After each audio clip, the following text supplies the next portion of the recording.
Irish criminal 40-year-old David Dunne was described as dangerous and a problematic prisoner at the medium security Mountjoy Prison, and he was told that he would have to answer for a murder charge after he had played a major role in the death of a prisoner, Robert O'Connor. David just remained silent after being told that he would face a mandatory life sentence. The court heard that despite the victim, 32-year-old Robert O'Connor, having received a prison sentence on July 27, 2022, he had been able to maintain a relationship with a woman that had been going on a year. Being a new prisoner, Robert, who was half English and half Irish, was considered prey. Robert, who had served time previously, had been ambushed in his cell at roughly 7 p.m. on the same day after joining the wing.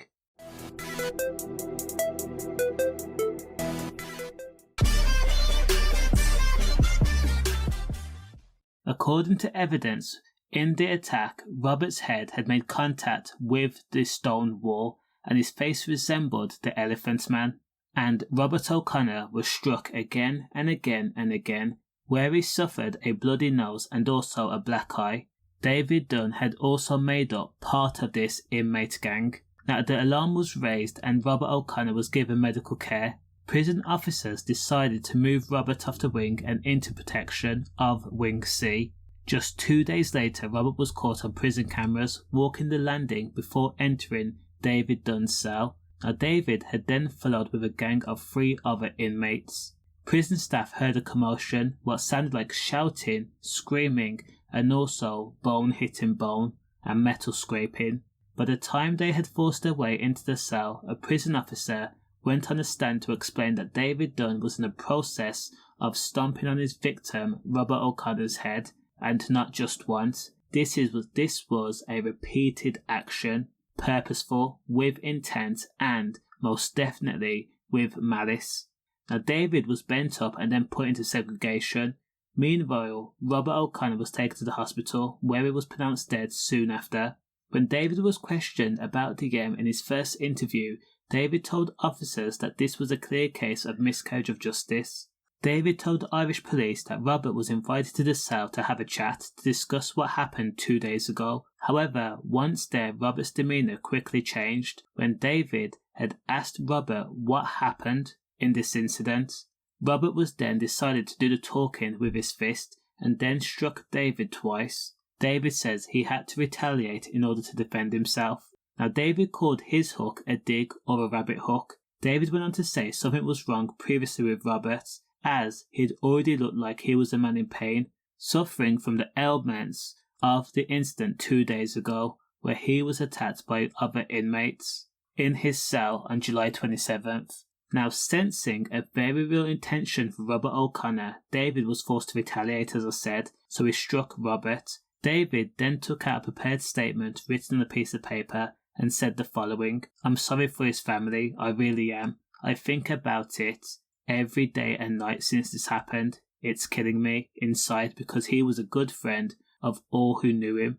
I'm really sorry, Robbie, to you and your family," he said. Now, David claimed that he just wanted to talk to Robert O'Connor. However, when David Dunne asked what happened 2 days prior, Robert grew angry and then swung.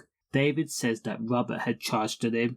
David says after the strike, Robert was still alert, and David was only defending himself. David also went on to say that I did not want to K him.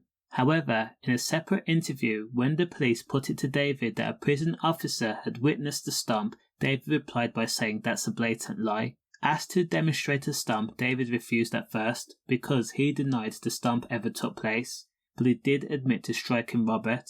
40-year-old David Dunne was a criminal through and through in Mountjoy Prison. David had an agreed authority, enough at the very least to rile up other inmates/criminals, and this was evident by the CCTV that was played back to the Irish police. CCTV showed David Dunne and 3 other inmates talking in a huddle just minutes before the encounter with Robert.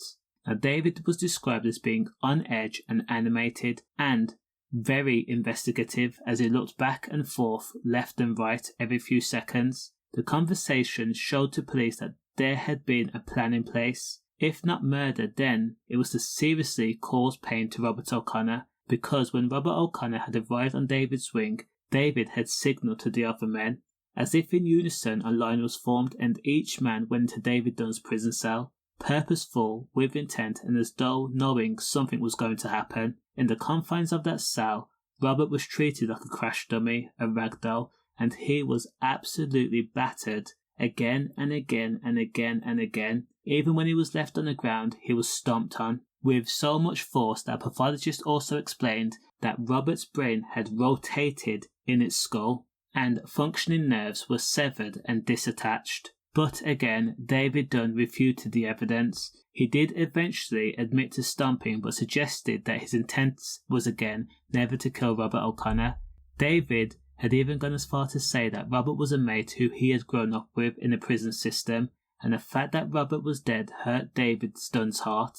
David had admitted to going further beyond what was deemed as self-defense, by adding things went a bit pear-shaped because his head hit the wall. So impactful was the evidence that the jury of 9 men and 3 women at the Central Criminal Court took less than 3 hours to return a unanimous verdict of guilty of murder against David Dunne.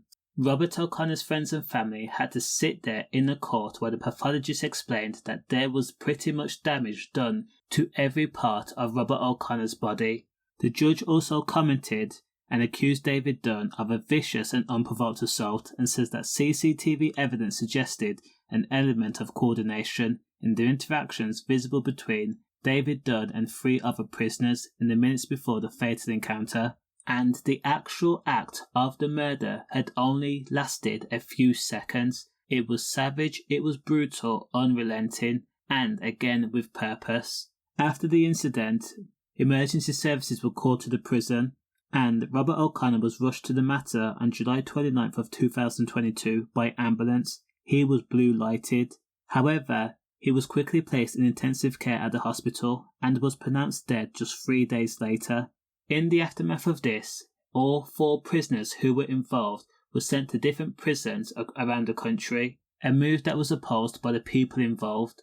It also came to light that Robert had also previously been attacked when he had a kettle struck to the side of his head.